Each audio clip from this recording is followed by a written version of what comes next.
Bueno, es un placer estar con ustedes esta mañana. Se siente el calor de la hermandad y del sol, del verano también.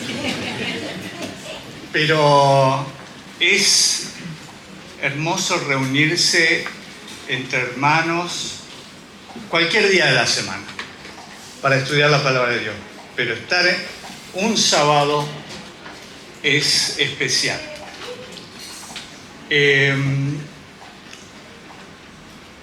Ustedes vieron que pasé con una mochila y habrán pensado, ¿por qué no la deja ahí donde estaba sentado? Es que está llena de libros. Esa mochila está llena de libros, no sé cómo voy a hacer. Tal vez ustedes se tengan que ir a comer. No.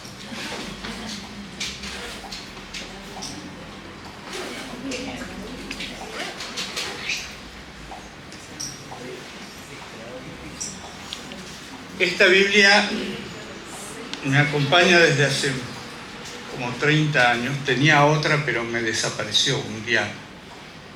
Alguien se la llevó y nunca más la encontré. Me gusta esta Biblia porque tiene anexados citas de Elena de White sobre los temas que están arriba. Entonces, cuando quiero recurrir a algún mensaje inspirado, lo tengo acá. Por eso me gusta mucho esta Biblia. Y voy a leerles para comenzar. Bueno, no para comenzar. Para comenzar vamos a orar.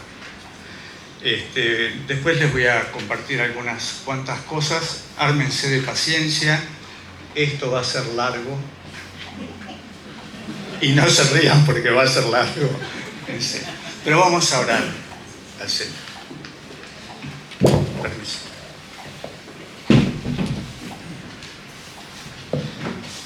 Amado Padre Celestial, rogamos la presencia de tu Espíritu entre nosotros, porque vamos a abrir tu palabra, porque vamos a estudiar la historia, porque vamos a tratar de comprender el momento en el cual vivimos y necesitamos la mente clara.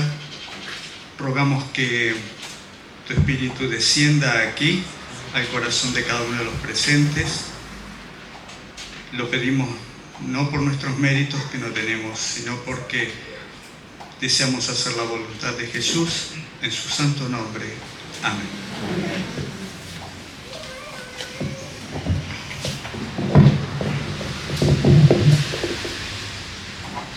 Bueno, les decía que les voy a mostrar por qué es útil tener una Biblia como esta.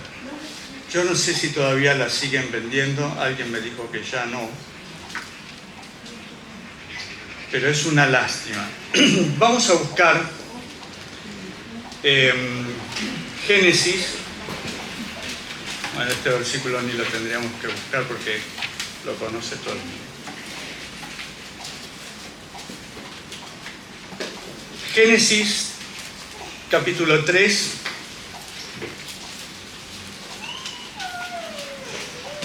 Versículo 15 dice así: y pondré enemistad entre ti y la mujer, le está hablando a la serpiente, entre tu simiente, la descendencia de la serpiente, y la serpiente de ella, de la mujer. Esta, la descendencia de la mujer, te herirá en la cabeza, y tú le herirás en el calcañar o en el talón. Todos ustedes saben que esa descendencia se cumplió, esta profecía se cumplió 4000 años después de que Dios lo había anunciado. Hoy en día, dentro de nuestra iglesia, hay una nueva teología que trata de cambiar la obra que hizo Jesús por nosotros. Y esa teología dice que Jesús pudo vencer al pecado porque vino con la naturaleza humana que tenía Adán antes de pecar. Por lo tanto, al ser el segundo Adán, reemplaza al primer Adán, pero antes de pecar, cuando estaba en el Edén y no había tocado el árbol ni había comido el fruto. En otras palabras, Jesús tenía una doble ventaja con respecto a nosotros.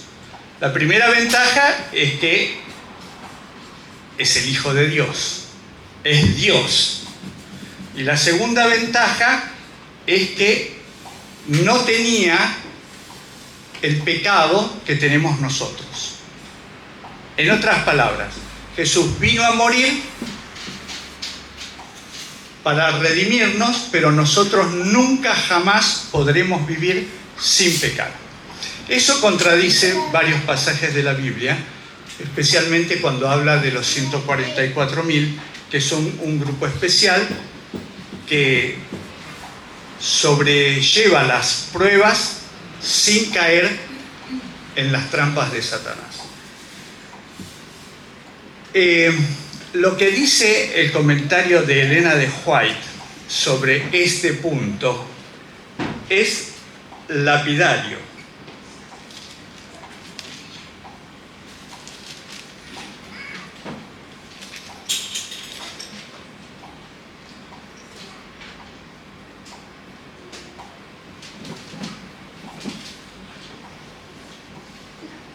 A ver, un segundo.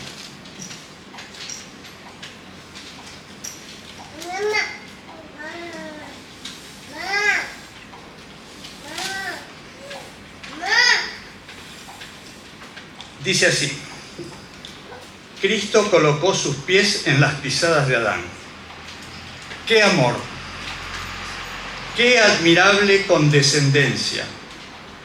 El Rey de Gloria dispuesto a humillarse, descendiendo hasta el nivel de la humanidad caída. Colocaría sus pies en las pisadas de Adán, tomaría la naturaleza caída del hombre y entraría en combate para contender con el poderoso enemigo que triunfó sobre Adán. Vencería a Satanás y al hacerlo abriría el camino para la redención de todos los que creyeran en él, salvándolos de la ignominia del fracaso y la caída de Adán. Tomaría sobre sí, ¿qué cosa? La naturaleza caída de Adán, no la naturaleza anterior. Esto se le llama la teología prelapsaria, o sea, anterior al pecado. La teología poslapsaria es lo que dice Elena de White que hizo Jesús.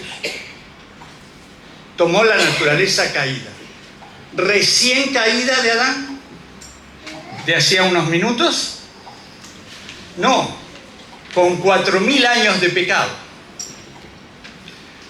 Tenía todas las complejidades que tiene nuestra naturaleza humana.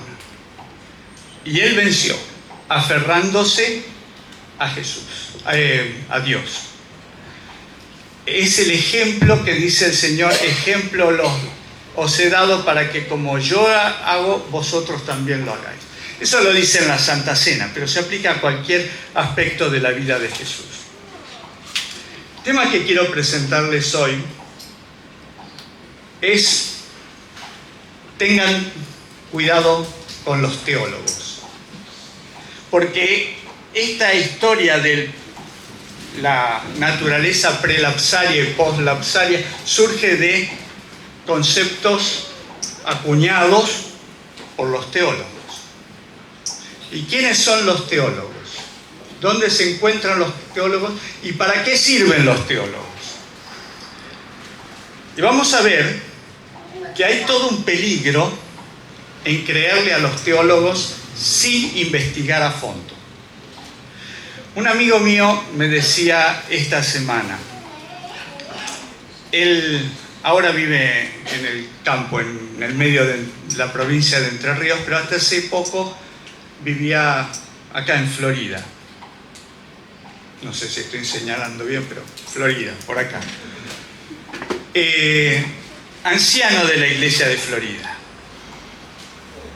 Y junto con otros miembros de la iglesia de Florida no creían en la Trinidad. Entonces el pastor de la iglesia le dijo, y él me hizo esta seña: ahora va a venir un teólogo de la universidad y te va a mostrar que todo lo que ustedes creen es falso. Así que estén bien listos. Bueno, llegó el sábado, estaban preparados los hermanos. Especialmente este hermano que me habló es muy estudioso y como es ingeniero, él tiene que probar la dureza de los materiales, ¿no? Si no, no los va a usar. Así que él se fue con su computadora, griego, hebreo, citas de Elena de White, todo tenía ahí. Y empezó la charla, la conversación con este teólogo. Y dice, después que terminamos la conversación, no solo no nos había convencido, sino que se quedó sin argumento y casi que lo convencimos nosotros a él. No creo que lo hayan convencido, no lo sé, tal vez sí, tal vez dejaron plantada en este teólogo la semilla de la duda para investigar más. Dios quiera sea así. Porque todos los que hemos entendido el tema del gran engaño de la Trinidad, todos, a veces usamos términos que son absolutos y los usamos como relativos, ¿no? La mayoría de los que entendimos eso éramos trinitarios antes y sabíamos que meternos en ese tema podía costarnos caro, podía costarnos la defraternización de nuestra iglesia, y si alguno trabajaba para la iglesia podía perder el trabajo, ¿o no? Sí. De hecho, ha sucedido. Todo eso ha sucedido. Entonces, se cumple lo que dijo un filósofo, era periodista también norteamericano, que vivió hace 100 años en Estados Unidos, Upton Sinclair. Casi nadie sabe quién fue Upton Sinclair, pero era muy inteligente y por lo menos dijo esta frase que es real.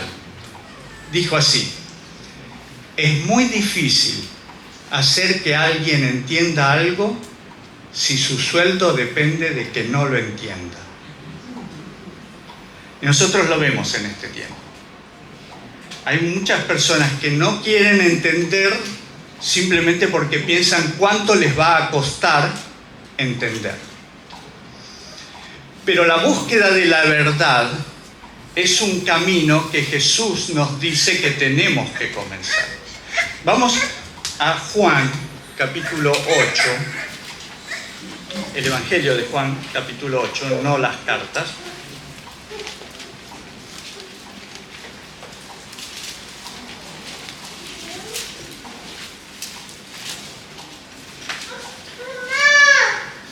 Versículos 31 y 32. Dijo entonces Jesús a los judíos que habían creído en él: si vosotros permanecéis en mi palabra, seréis verdaderamente mis discípulos y conoceréis la verdad, y la verdad os hará libres. El mismo Juan relata más adelante que cuando Jesús estaba frente al tribunal, frente a Pilato, Pilato se escuchó de la boca de Jesús de que él era la verdad. Pero Pilato no estaba interesado en conocer la verdad. Pilato estaba interesado en permanecer en su puesto. Y le hizo una pregunta a Jesús: ¿qué es la verdad? ¿Cuál es la verdad? Cada persona del mundo tiene su propia verdad, ¿o no? Cada uno cree tener su verdad y es difícil sacar a todas las personas de su verdad de la cual están convencidos. En general armamos a nuestro alrededor para nuestra seguridad una verdad y nos la creemos. Y después un día nos damos cuenta de que esa verdad era una mentira. ¿Y cómo volvemos a rearmar nuestra vida? Es muy difícil. Por eso el sabio Salomón nos dejó este consejo en Proverbios capítulo 23. Probablemente ustedes también lo sepan de memoria este versículo. Son como esos versículos de verdades innegables. Proverbios 23 dice así: compra la verdad. ¿Y qué más? Y no la vendas. ¿Y qué más?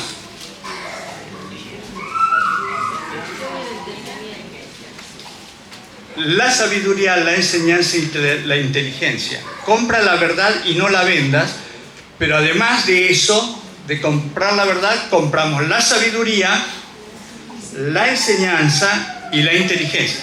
En cierta medida, este versículo se parece a lo que dijo Jesús: yo soy el camino, la verdad y la vida. Una cosa lleva a la otra. Iniciar el camino, siguiendo los pasos de Jesús, nos conduce a la verdad. Y luego, ¿en qué termina? En la vida eterna. Y acá dicen algo así: compra la verdad, no la vendas, adquirirás también, no lo dice así, pero es lo que está sugiriendo, adquirirás también sabiduría, enseñanza e inteligencia. Y esta es solamente la introducción. ¿Les gustaría conocer la verdad? Bueno, la verdad está acá. No está en Daniel Cooker. Esta es la verdad. Jesús lo dijo: yo soy la verdad. Yo lo que voy a mostrarles ahora es simplemente cómo Satanás intenta engañar a los buscadores de la verdad. Y cuáles son las armas que utiliza. Hablando con un amigo en estos días, le estaba comentando acerca de por qué Elena de White escribió tantos libros. ¿Nunca se preguntaron ustedes por qué tantos libros? Sí, todo el Evangelio, todo lo que necesitamos saber está en Génesis. Que Dios es nuestro creador, que el hombre pecó, que va a venir un Mesías. ¿Qué significa la venida del Mesías en la experiencia de Abraham? Y la experiencia de los patriarcas y el régimen pro salud, Génesis capítulo 1, versículo 29. O sea que prácticamente no necesitamos el resto de la Biblia. ¿Y para qué está el resto de la Biblia? Porque a través de esas historias nosotros podemos entender, no solamente en una forma más ampliada, el inmenso amor de Dios, sino también las acechanzas del enemigo. Yo no estaba en el Edén, claro, ustedes se dan cuenta, no soy tan viejo, soy un poco. El sábado pasado cumplí 66 años, o sea que estoy jubilado ya.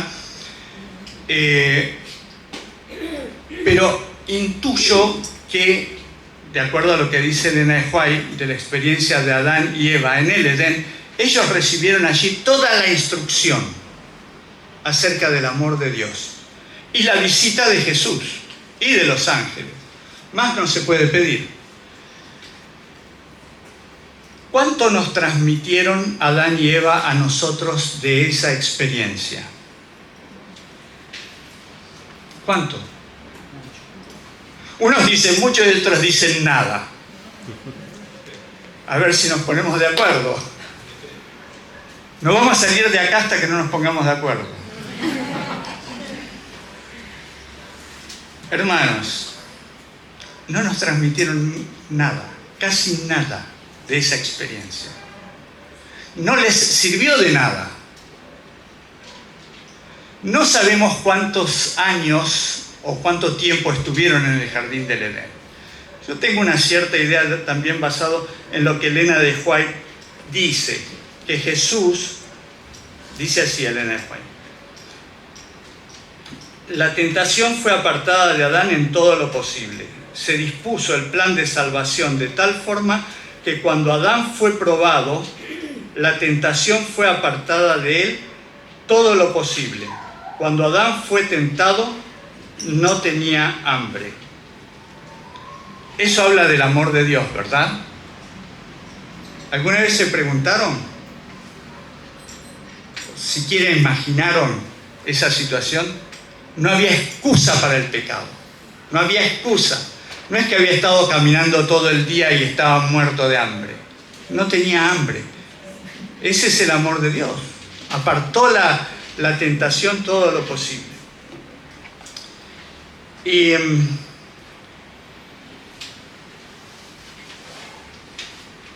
hay otra cita, a ver si la encuentro acá. Esto está tan lleno de citas.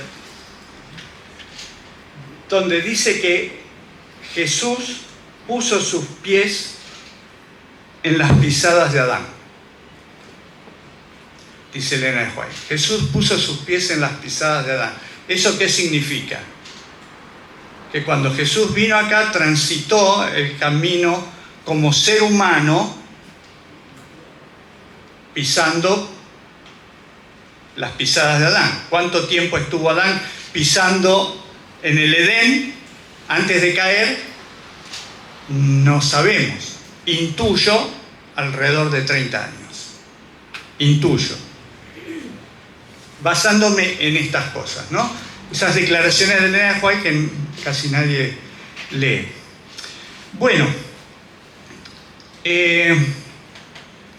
Emmanuel habló acerca de los teólogos y el aporte de los teólogos a las religiones. ¿Cuándo empezaron a surgir los teólogos a través de la historia? De acuerdo a la historia bíblica, en la época de Abraham, ¿había teólogos?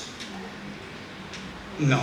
Hacía bastante tiempo que habían salido del arca de Noé, unos 200 años más o menos, 250 años, pero no había teólogos. ¿Qué había? ¿Qué sí había? Sacerdotes. ¿El nombre de un sacerdote? Melquisedec. ¿El nombre de otro sacerdote? El nombre de Melquisedec lo saben todos. ¿Otro sacerdote? En la época de Abraham. ¿Otro sacerdote? Esto es para que se despierten un poco. Abraham. Porque cada padre, cada patriarca, cada dirigente de cada familia que amaba a Dios era un sacerdote para su familia. El primogénito tenía que ser el reemplazante del padre, luego para mantener a la familia unida en ese mensaje. Así que eso siguió siendo así hasta la época de Moisés, cuando recién hubo una familia instituida como sacerdotes. Bien, ¿cuándo empezaron los teólogos? ¿Cuándo empezaron los teólogos? Hablando del cristianismo, porque en las religiones paganas, los teólogos aparecieron enseguida, que son los intérpretes de los oráculos. Son los intérpretes. ¿Un teólogo qué es? Un estudioso de Dios. Y lo que tratan de hacer los teólogos es explicarnos lo que Dios quiere. Pero nosotros tenemos la Biblia. Y en la época de Jesús, ¿tenían la Biblia? ¿Y quiénes eran los teólogos en la época de Jesús? Los fariseos. ¿Quiénes más? Los saduceos, que eran eran dos partidos. Tenían sus propios teólogos. Unos interpretaban de una forma, otros interpretaban de otra. Los saduceos, por ejemplo, aunque tenían la Biblia, no creían en la resurrección. Y los fariseos sí. Los fariseos tenían sus rabinos, todos intérpretes de la Biblia. para allanarle el camino a la gente al conocimiento de Dios. Esa es la teoría del funcionamiento de la función de los teólogos. Eso era lo que hacían los teólogos en el tiempo de Jesús. Le allanaban el camino para conocer al Dios verdadero o le obstaculizaban el camino. Le ponían piedras de tropiezo, le ponían mandamientos de hombres. ¿Saben ustedes? Era así. Jesús los recriminó. Juan el Bautista los recriminó antes que Jesús. Y Jesús los recriminó, Mateo capítulo 23, que no lo vamos a leer porque es muy duro y porque lo pueden leer ustedes en sus casas.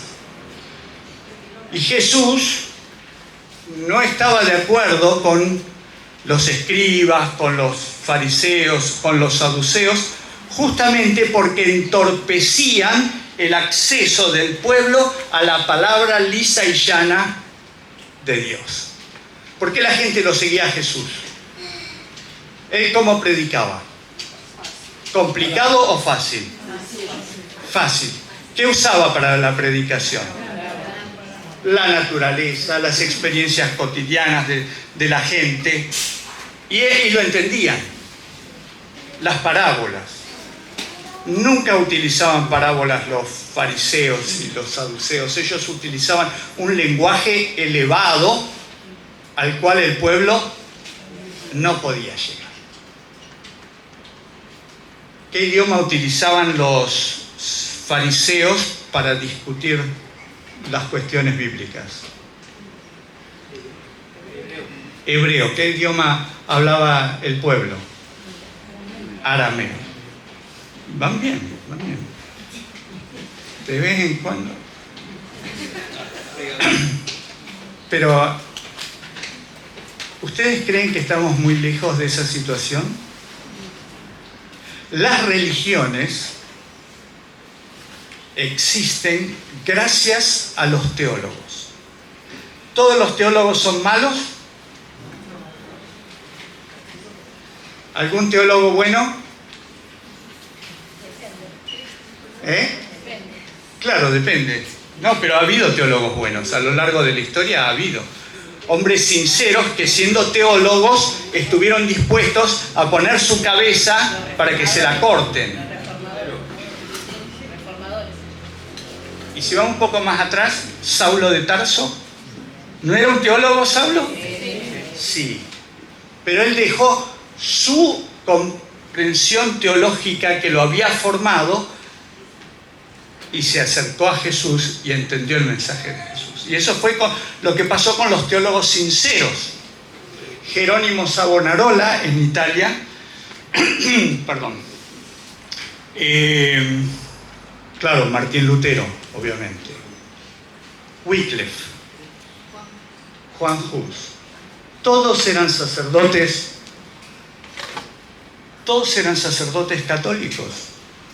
Eran teólogos, habían estudiado teología, pero cambiaron su forma de pensar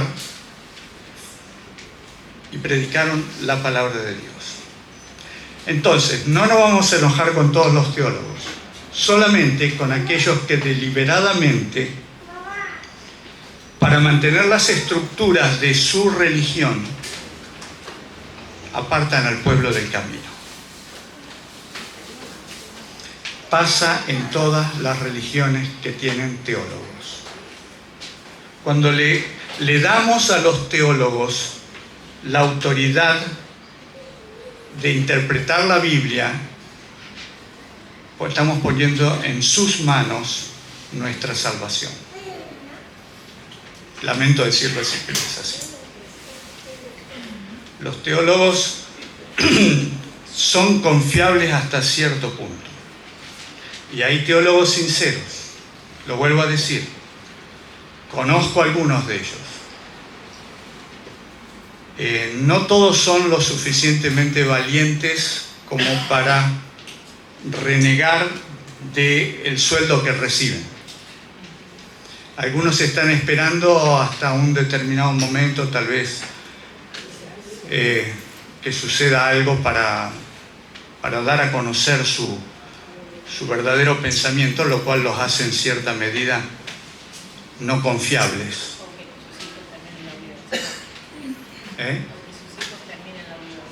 Porque sí, algo, ¿no? Voy a tomar un poquito.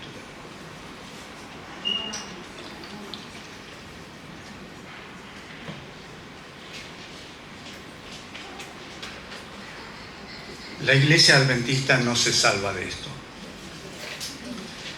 Los pioneros de la iglesia adventista no eran teólogos en el estricto sentido de esa palabra. Ellos eran pastores. Algunos de ellos ni siquiera eran pastores. Se fueron haciendo con el tiempo, con el estudio de la palabra de Dios. José Bates no era pastor. ¿Qué era José Bates? Marinero. Era capitán de un barco. Tenía su propio barco. Tenía un hombre, una pequeña fortuna y dejó todo y terminó sin nada para poner esa fortuna al servicio de la predicación de la palabra de Dios. Lo conocemos como el pastor Bates, pero él nunca estudió teología. Tampoco Jaime White, tampoco Uriah Smith. Cuando Uriah Smith comenzó a escribir para la revista adventista, tenía 15 años. Era menor que Elena de White. Entonces podemos decir que los pioneros de nuestra iglesia levantaron un movimiento de la nada, de un chasco devastador,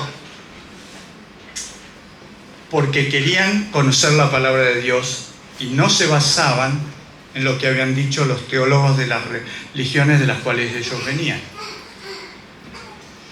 Esos hombres, muchos de ellos, no solamente eran extremadamente espirituales, eran muy inteligentes, porque el estudio de la palabra de Dios va abriendo nuestra mente y nos va haciendo cada vez más inteligentes. Por eso llegaron a ser muy inteligentes, pero algunos de ellos, como el pastor Andrews, tenían estudios formales, una persona de una capacidad muy grande que sabía 7 idiomas. ¿Cuántos de ustedes saben 2 idiomas? Que no sea guaraní. Pues vi que había muchos de misiones por ahí, seguro que saben guaraní. Ahí, ¿cuántos saben? 3 idiomas, qué envidia. Es muy difícil encontrar a alguien que sepa 7 idiomas. Pero no solamente eso, era una persona muy culta. Una de las personas más cultas que dio nuestra iglesia. John Lockborough, Andrews, Bates. De paso, cuento un chisme, algo que seguramente no saben de José Bates. En la década de 1820, sí que... pensé que usted decía que sí. En la década de 1820, José Bates estuvo en Argentina. ¿Sabían eso? No. En la ciudad de Buenos Aires. Atracó en el puerto de Buenos Aires con su barco, que traía mercaderías para acá, y estuvo en Buenos Aires. Él cuenta en un libro que se llama Las aventuras del capitán Bates. Él cuenta, Buenos Aires en 1820 era una lágrima, y él más o menos la describe así, era una aldea. No es la ciudad que era hoy, eso. Pero bueno, uno de nuestros pioneros estuvo acá. Todavía no había iniciado el movimiento adventista, ¿no? Eran hombres de una brillantez que cuando estudiamos la vida de ellos nos damos cuenta por qué Dios los eligió para levantar este movimiento. Este no fue un movimiento levantado por casualidad. El movimiento adventista es un movimiento levantado por Dios con hombres dedicados al estudio de la palabra de Dios, despojándose del bagaje que traían de sus iglesias. Ellos dejaron atrás todas las enseñanzas anteriores. Algunos de ellos, como Elena de White, que provenían de la iglesia metodista, eran trinitarios. Jaime White y otros eran de la iglesia de la Conexión Cristiana, que son antitrinitarios. Pero ellos dijeron, hagamos de cuenta que estamos en cero. Vamos a empezar a estudiar la palabra de Dios. Y a través del estudio de la palabra de Dios llegaron a entender la verdad del santuario, la verdad del sábado, la verdad de que no existe la inmortalidad del alma, de que no existe el infierno. Todas esas doctrinas que eran características de las iglesias de su tiempo. Y ellos dijeron, esto es error, esto otro es error, y esto otro es error, y adoptaron las doctrinas o el conocimiento que Dios les iba mostrando a través del estudio. O sea, hicieron lo que cualquiera de nosotros podría hacer sin la ayuda de los teólogos. Porque después que ellos murieron, el movimiento adventista creció de tal manera que entró mucha gente que no traía el espíritu de los pioneros. Entraron entusiasmados por algunas de nuestras características de nuestras predicaciones, les gustó el tema de salud, entró mucha gente por el tema de salud. Elena de White dijo que la salud va a ser una de las puntas de lanza que se utilizarán en el tiempo del fin. ¿Por qué lo habrá dicho? Pues porque la sociedad de nuestro tiempo vive enferma.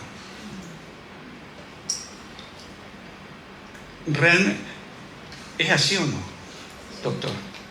¿Es así o no? ¿Dan abasto las instituciones médicas? Cada vez la gente está más enferma. Más enferma y más gente enferma, que no siempre es lo mismo, ¿no? ¿Por qué? Porque nuestra sociedad está interesada en enfermarlos.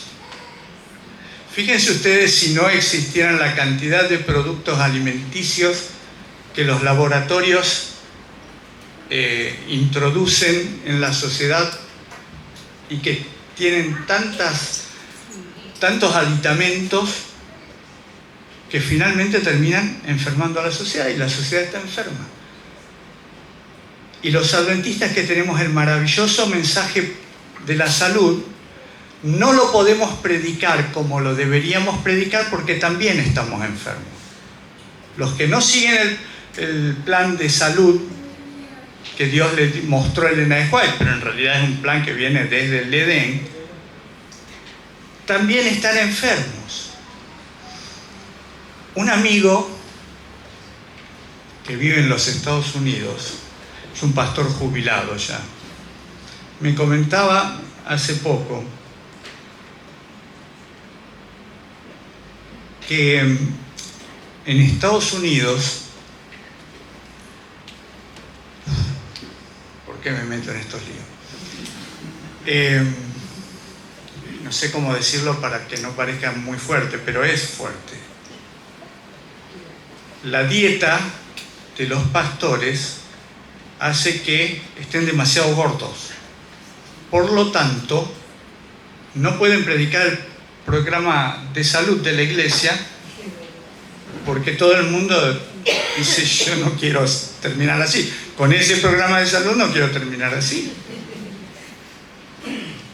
Entonces, los artilugios de Satanás nos hacen que perdamos también una de las grandes banderas. Hemos ido perdiendo banderas a lo largo de nuestra historia. Esta tarde vamos a hablar de esa pérdida de banderas a lo largo de esa historia y cómo esa pérdida de banderas ha sido dirigida por ciertas personas para que perdamos de todo y nos volvamos a a lo que es el mundo, ¿no? Solamente prediquemos el amor de Jesús. Ese es, y está bien. Pero también dice Jesús, síganme. O sea, solamente predicar el amor de Jesús y no seguirlo a Él, es como los pastores adventistas de ese lugar donde me comentaba mi amigo, que son todos gordos. Es más, no es Argentina ese lugar. Pero dice que han caído bajo la seducción del asado argentino. Dice, la mayor fiesta es reunirse a comer asado argentino, al estilo que lo cocinamos acá, no sé cómo es el tema, ¿no? Pero fíjense, en vez de conquistar al mundo, el mundo conquista a la iglesia. Le decía que nuestros pioneros entendieron que la iglesia solamente puede ser manejada por Dios y por la conciencia de cada persona basado en la Biblia. Por eso, cuando en 1883, en un congreso, 1883, se planteó la necesidad, ponemos un credo, luego terminaremos, son 5 pasos, ¿no? El 5.º paso es perseguir a los hermanos de acuerdo a ese credo. Lo mismo que nosotros queremos evitar, porque lo hicieron todas las iglesias anteriores y lo hizo la ramera de Apocalipsis 18. Lo queremos evitar, evitémoslo no poniendo un credo. Que la Biblia sea nuestro credo. Hubo mucho debate y finalmente, cuando terminó el congreso, el pastor Butler, que era el presidente de la Asociación General en ese momento, hizo una declaración. Esta es la declaración del pastor Butler. Dijo, como iglesia jamás vamos a tener un manual de iglesia. El último manual de iglesia es la 15ª edición. Traje 3 y les voy a leer algunas cosas del manual de iglesia y cómo han ido cambiando. Y no es que esta historia sea secreta, porque acá lo dice en la introducción de este manual de iglesia, que es uno de los más viejitos que tengo de la década del 70 también, pero este es de la década del 90. Dice así: en el Congreso de la Asociación General de 1883, cuando se propuso que unos artículos que se habían ido publicando en la revista adventista se publicaran en forma de un manual de iglesia, esa idea fue rechazada. Aunque no transmite las palabras de Butler, de que dijo que como iglesia nunca tendríamos un manual de iglesia, pero confirma de que fue rechazada la idea de un manual de iglesia. El tiempo pasó y acá justifican un escrito de John Lockborough, que él, cuando la iglesia empezó a crecer, dijo que debíamos hacer algún tipo de ordenamiento para los pastores, o digamos, para los asalariados de la asociación, para que no hiciera cada uno lo que quisiera, sino un cierto orden para que la asociación general supervisara bajo ciertas normas a quienes, a los que ponen el dinero o a los que reciben el dinero. A los que reciben el dinero. Si vos recibís un dinero, te tengo que supervisar, porque si no, haces lo que tenés que hacer, si te estoy pagando de más. Pero no para los laicos. Eso era lo que escribió Lockborough. Ahora acá más o menos lo cuerpean un poco, ¿no?, para justificar y decir que esto es palabra de Dios. El manual de iglesia es palabra de Dios. Cuando en realidad ha ido cambiando en cada 15 ediciones, en 90 años. El primer manual de iglesia se puso después de la muerte de todos los pioneros en 1931. ¿Cuántos años han pasado? Más de 90 años. 15 ediciones en 90 años, quiere decir que cada 5 años hay una edición. Ustedes imagínense si nuestra Biblia tuviera que ser permanentemente revisada, que no es que no lo estén haciendo, la están revisando permanentemente para adecuar algunos conceptos y a veces sacar algunos versículos porque dicen definidamente cosas que la sociedad actual no quiere aceptar, en contra del colectivo LGTB, por ejemplo, ¿no? Y varias otras cosas. Entonces, los manuales de iglesia, cada manual de iglesia, que no debía existir y que comenzó por una idea de controlar a los que reciben el dinero, termina siendo usado para controlar a los que ponen el dinero. Solamente les voy a decir esto. En este manual de 1990 dice lo siguiente: la Junta de Nombramientos de la Iglesia no tiene miembros ex oficio. ¿Qué es un miembro ex oficio? Una persona que por su oficio tiene que formar parte de la Junta de Nombramientos sí o sí. Por ejemplo, el anciano. Por ser anciano de iglesia, no tiene que formar parte de la Junta de Nombramiento, no es obligatorio. El pastor tampoco, eso dice el manual de 1990. Nadie es miembro ex oficio, tiene que ser nombrado por la asamblea, por los hermanos de iglesia. Si los hermanos de iglesia no quieren que el pastor esté en la Junta de Nombramiento, pues no tiene que estar.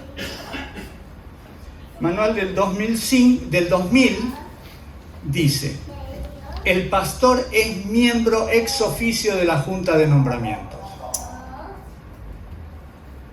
Sí o sí, les guste a los hermanos de iglesia o no les guste, cuando se arma la Junta de Nombramiento, el primer miembro es el pastor de la iglesia.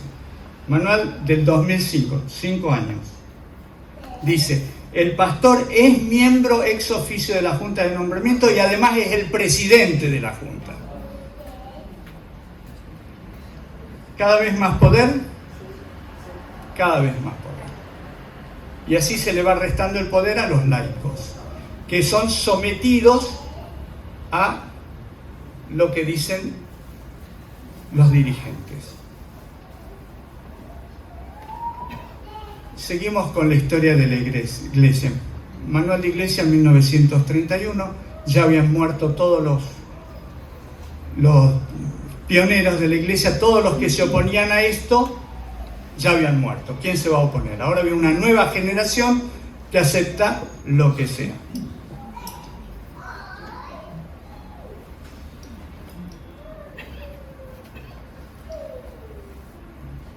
Esta es una meditación matinal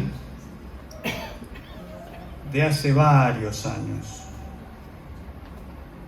Creo que es de 1990 y algo. A ver. Recibiréis poder, se llama, es de 1995. Hemos decidido volver a leerla con mi esposa porque en general me gusta volver a leer libros, meditaciones que sean de Elena de White. Nos hemos chasqueado un poquito con algunas meditaciones que dijimos, ¿para qué compramos esto? Pero claro, uno no lo sabe hasta que no lo lee, ¿no? Pero las de Elena de White nunca nos chasquean. Y este se llama Recibiréis poder, persona, presencia y obra del Espíritu Santo. Bueno, la cantidad de citas antitrinitarias que hay en este libro son pasmosas. Casi cada día uno puede encontrar una cita antitrinitaria, porque, por ejemplo, la del 24 de enero dice: cuando la convicción toca las cuerdas sensibles de la conciencia, ¿por qué no prestarle oídos para escuchar la voz del Espíritu de Dios? No de Dios Espíritu, del Espíritu de Dios. Hay muchísimas de estas, ¿no? El Espíritu busca habitar en cada creyente y si es bienvenido como huésped de honor, los que lo reciben llegarán a ser perfectos. ¿Qué debería decir? La voy a leer de nuevo. El Espíritu busca habitar en cada creyente y si es bienvenido como huésped de honor, los que lo reciben llegarán a ser perfectos en Cristo. O sea, el Espíritu me hace perfecto en Cristo. ¿Por qué no me hace perfecto en el Espíritu? Si el Espíritu es Dios, me tiene que hacer perfecto en el Espíritu. Pero me hace perfecto en Cristo. Porque así, permanentemente, aun cuando hayan sido mutiladas algunas de las citas, nos muestra que Dios, que Cristo es el Espíritu. ¿Cuál es la función de los teólogos? Desviar la vista de la gente sobre el verdadero mensaje de lo que está diciendo la palabra de Dios. Juan, capítulo 20.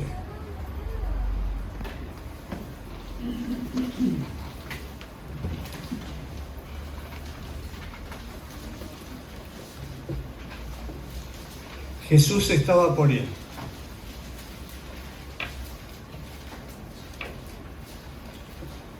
Estaba hablándole a los discípulos las últimas palabras, ya estaba para ascender.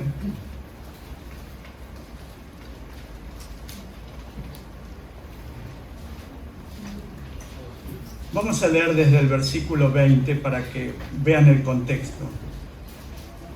Cuando les hubo dicho esto, les mostró las manos y el costado y los discípulos se regocijaron viendo al Señor.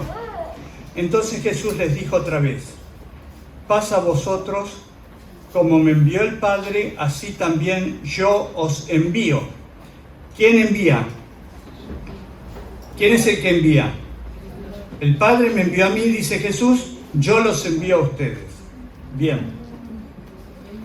Versículo siguiente, 21. Jesús entonces les dijo otra vez: paz a vosotros, versículo 22. Y habiendo dicho esto, ¿qué hizo? Sopló y les dijo: recibid el Espíritu Santo. ¿Recibid mi Espíritu? ¿Dijo recibid mi Espíritu? Dijo recibid el Espíritu Santo. Por lo tanto, ¿de dónde salió el Espíritu Santo? ¿Tenemos alguna cita tan clara como esta? ¿Esto es claro o hay que interpretarlo? Es claro. El Espíritu de Cristo es el Espíritu Santo. Es más, si queremos ir a Elena de White, podemos tomar el deseo de toda la gente, leer el capítulo donde está mencionando esto, y Elena de White dice que al soplar su Espíritu, Jesús les dio las primeras gotas del derramamiento del Espíritu Santo que iba a acontecer en Pentecostés. Si estas eran las primeras gotas que le dio a sus discípulos, quiere decir que el Espíritu que se derramó en Pentecostés era más de lo mismo, o era la totalidad de este mismo Espíritu, que ahora solamente eran unas gotas. Algunas personas, algunos teólogos dicen: Jesús como el Hijo de Dios solamente aparece en el Nuevo Testamento. ¿Es así? ¿Dónde aparece? ¿En la creación? Sí, no, pero como hijo. Como hijo de Dios. No que aparezca Jesús, sino como hijo de Dios. Con la palabra hijo de Dios. Y que Elena de White confirme que era hijo de Dios. ¿En dónde? En Daniel. ¿Dónde? En el horno de fuego. Exactamente. Ahí tenemos a Jesús como el Hijo de Dios. Y fíjense ustedes lo que dice Elena de White y el comentario bíblico adventista. Daniel capítulo 3. versículo 24.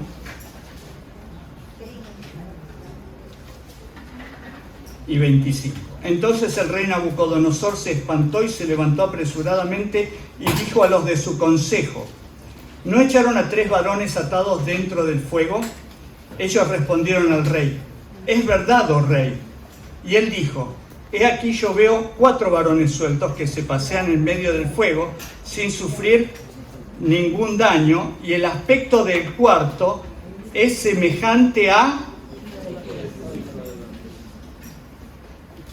La versión original, esto es una traducción, la versión original dice hijo de Elohim, de Dios, que Elohim también es plural. Pero veamos qué dice Elena de White con respecto a esto.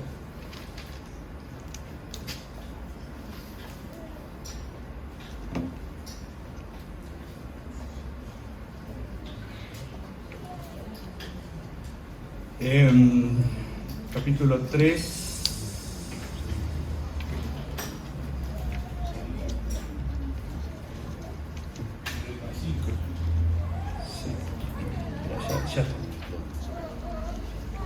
El subtítulo: Cristo revelado por los cautivos. ¿Cómo supo Nabucodonosor que el aspecto del cuarto era como el Hijo de Dios? De los cautivos hebreos que estaban en su reino, había oído acerca del Hijo de Dios. Ellos habían sido portadores del conocimiento del Dios viviente que gobierna todas las cosas. ¿Quién le había instruido a Nabucodonosor? Daniel. ¿Recuerdan en el capítulo 2 que Nabucodonosor sueña con la estatua y alaba al Dios de Daniel que le ha transmitido todos los misterios? Y Elena de White dice: Daniel continuó hablando con Nabucodonosor y exponiéndole que Dios tenía un hijo. Y lo dice acá. Y sin embargo, ¿cuántas veces hemos escuchado este argumento en el momento en que se habla acerca de Cristo como el Hijo de Dios? Nunca. Estas cosas no aparecen. Jesús, ¿con qué nombre era conocido en el cielo? De acuerdo a la Biblia, o de acuerdo a Elena de White, si quieren, pero la Biblia. ¿Con qué nombre era conocido en el cielo? Miguel. Bueno, el que es como Dios. ¿Y ustedes creen que Jesús era conocido como el Hijo del Dios Altísimo en el cielo? ¿Sí? ¿Cómo le dijeron los demonios a Jesús? Jesús, Hijo del Dios Altísimo. Ese era el nombre que ellos le habían conocido a Jesús en el cielo. El Hijo del Dios Altísimo. O sea que antes de haberse hecho Hijo de Dios encarnado, ya era Hijo de Dios en el cielo. Lo confirman los demonios. ¿Por qué lo condenaron a Jesús el Sanedrín? Porque dijo que era el Hijo de Dios. ¿Y por qué le preguntaron si era el Hijo de Dios y no si era Dios? Porque Daniel nos confirma que eso era lo que ellos creían. O sea, eso era la teología hebrea, la teología judía, creía que el que venía era el Hijo de Dios.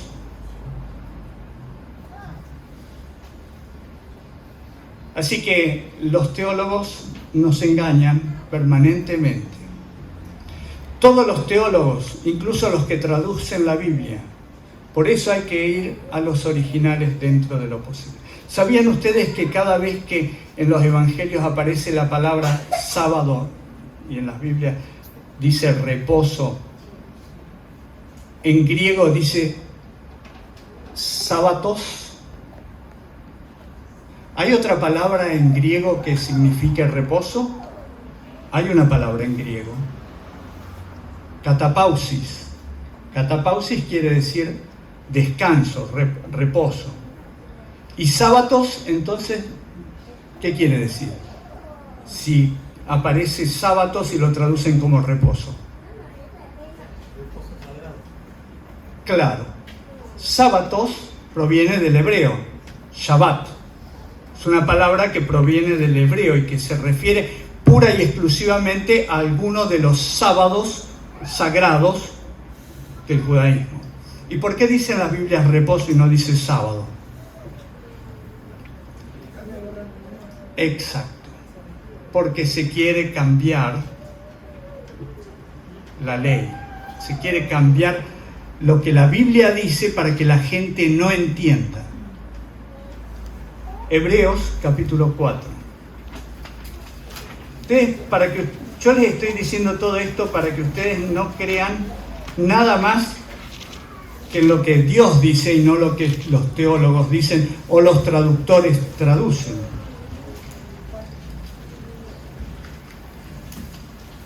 Hebreos capítulo 4 es muy demostrativo de una mala traducción. De una mala traducción hecha a propósito.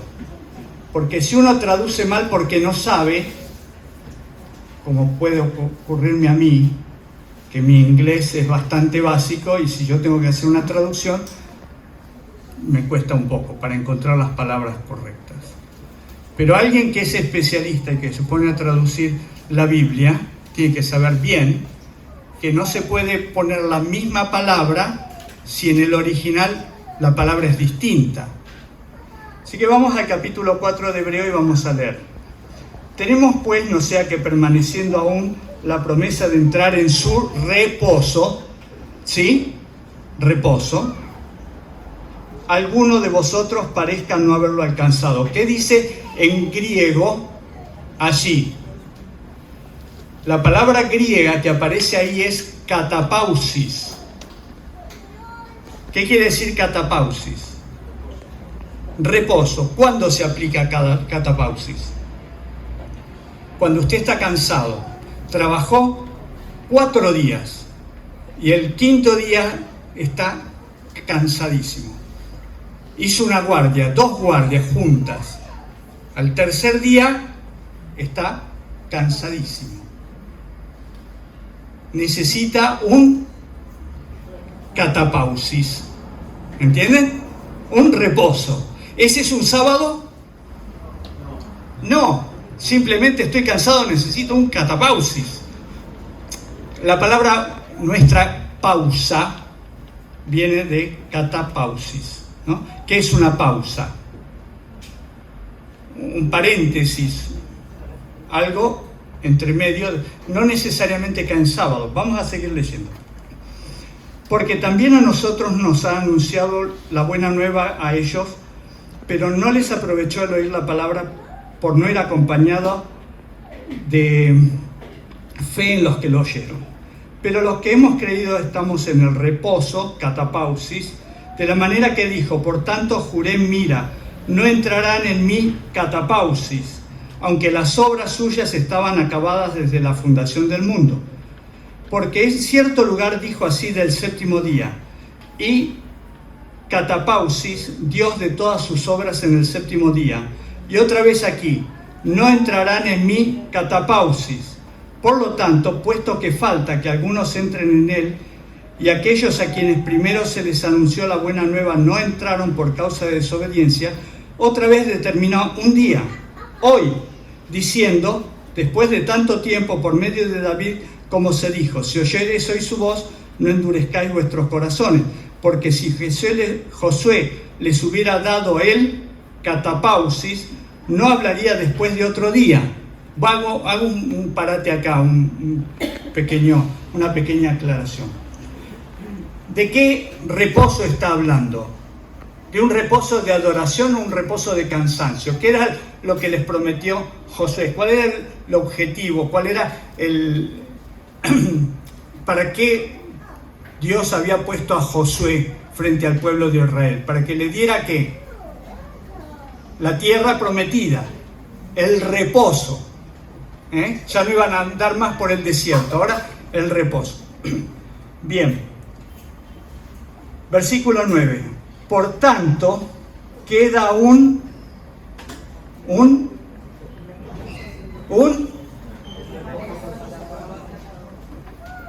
¿Quiénes tienen una Biblia que dice reposo nada más? ¿Quiénes tienen una Biblia que dice reposo sabático?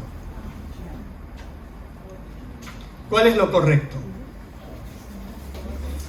Versículo 9. Por tanto, queda un catapausis. No, el original dice sabatismos. Entonces la traducción que dice reposo sabático es la correcta. ¿Y por qué hay algunas que no dicen reposo sabático? Para cambiar el día de reposo, porque si dijera reposo sabático, todos entenderían que queda un reposo sabático para el pueblo de Dios. ¿Y acaso el traductor no sabía esto? ¿No sabía que cuando dice sabatismos no es lo mismo que catapausis? ¿No lo sabía el traductor? Claro que lo sabía. Pero puso reposo igual que todas las veces anteriores, como si las palabras fueran la misma. ¿Cómo se llama eso? Engaño. Engaño. ¿Nos engañó el original bíblico? No. ¿Quién nos engañó? El traductor. Permanentemente nos están haciendo eso. Es la tarea de Satanás.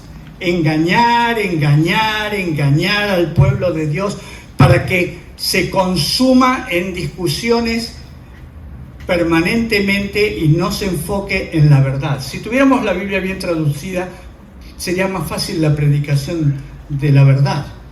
Pero con Biblias mal traducidas, así es como la gente entiende en el infierno. ¿Cuál es la palabra que se usa para infierno en la Biblia?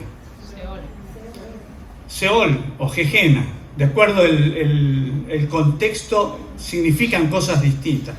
En algún caso, cuando se usa Seol, está hablando del cementerio. Y en otro caso, cuando dice Gehenna, está hablando de un basural donde se tiraban las basuras y se quemaban.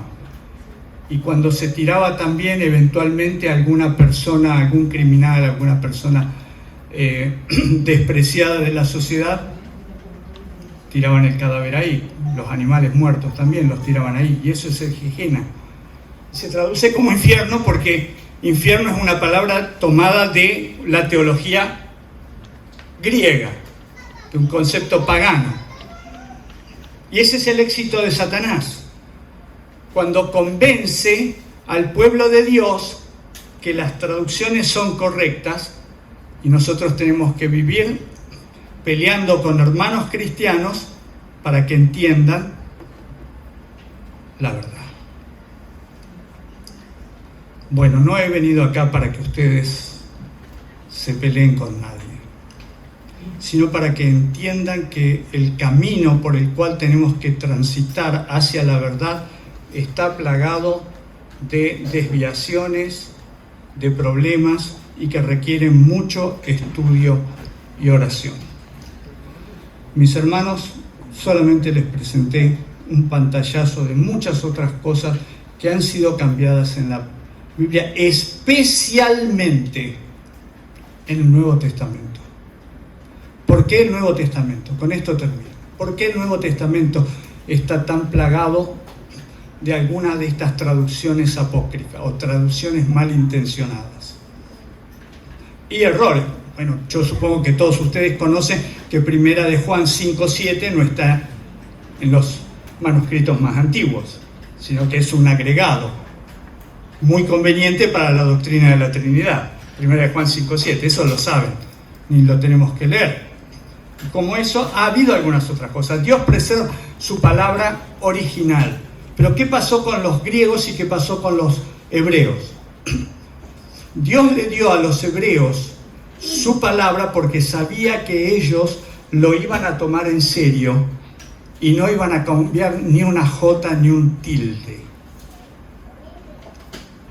Entonces, cuando nosotros tomamos los originales más antiguos que se pueden encontrar escritos en hebreo, que son del siglo II antes de Cristo, son exactamente iguales a los que tenemos ahora. Exactamente igual. Cuando tomamos los originales, no hay originales, manuscritos en griego, encontramos adiciones como la de 1 Juan 5:7. No hay muchas, pero hay malas traducciones también. Porque el mundo griego tenía una concepción distinta sobre la palabra de Dios o sobre la teología de lo que tenía el mundo hebreo. El mundo griego cree que todo es adaptable a mi forma de pensar. Por eso es que en 1 Juan 5:7 alguien escribió sobre esto. Mira que esto puede parecerse a la Trinidad, y otro lo incluyó y así quedó. ¿Creemos que estamos en un camino firme? No estamos en un camino firme. Satanás se ha preocupado de embarrarlo y de hacerlo lo más resbaloso posible para que nadie se salve. Por eso es que en este tiempo de la historia la mayoría del mundo no se da cuenta dónde estamos parados. No solamente porque no estudia las profecías, sino porque no quiere saber. Porque no le conviene saber, porque si supieran tendrían que tomar decisiones que no quieren tomar. Me alegra que ustedes estén aquí en este momento, en esta tarde, porque intuyo que ustedes sí quieren saber, que ustedes quieren conocer cuál es el camino correcto. Yo no se los voy a decir, porque ya lo dijo Jesús.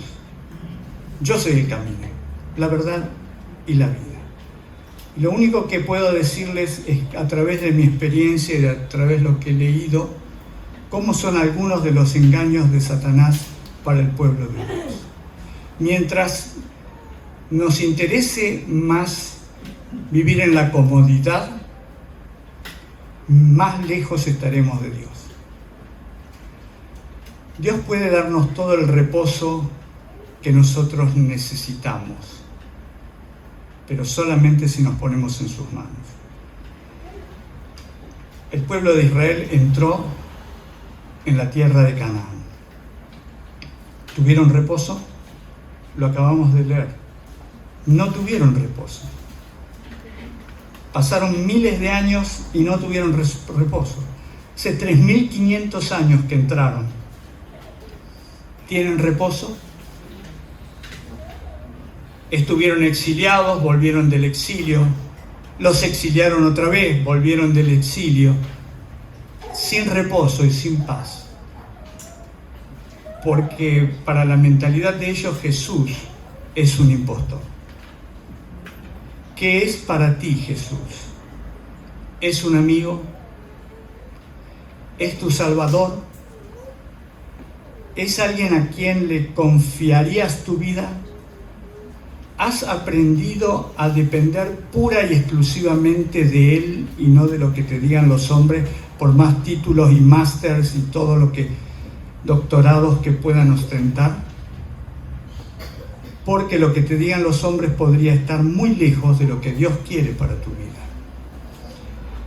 Entonces, mi querido hermano, para esta mañana el llamado es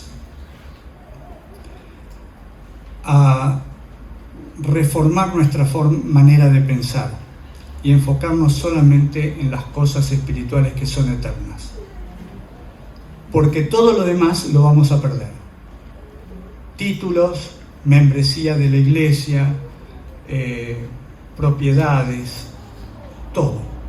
Pero aquel que pierde todo, ¿qué va a ganar? La vida eterna. Vale la pena. Vale la pena porque falta poco tiempo. Entonces ya no es como Podríamos pensar cuando Jesús se fue, todavía faltaban 2000 años. Ahora les puedo asegurar que, como dijo Emmanuel, las cosas vienen peor que las que pasaron. El enemigo anda como león rugiente, buscando a quien devorar. Y yo no deseo que ninguno de ustedes sea abocado del enemigo. Que el Señor los bendiga, que tengamos una linda confraternización durante el momento del almuerzo y nos vemos luego a la tarde. Amén.